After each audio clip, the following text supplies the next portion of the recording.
मायया बहिरिवोद्भूतं यथा निद्रया यः साक्षात् कुरुते प्रबोधसमये स्वात्मानमेवाद्वयं तस्मै श्रीगुरुमूर्तये नम इदं श्रीदक्षिणामूर्तये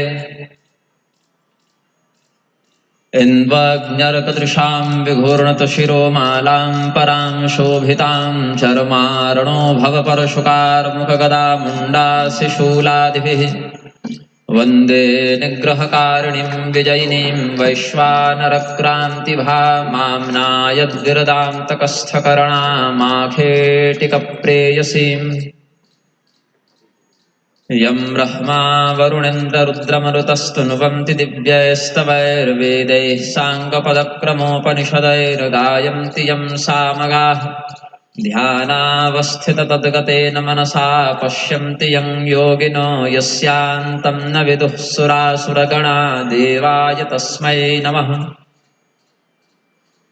श्रीनाथादिगुरुत्रयं गणपतिं पीठत्रयं भैरवं सिद्धौघं बटुकत्रयं पदयुगं दूतिक्रमं मण्डलम् वीरानष्टचतुष्कषष्टिनवकं वीरावलिं पञ्चकं श्रीमन्मालिनिमन्त्रराजसहितं वन्दे गुरोर्मण्डलम्।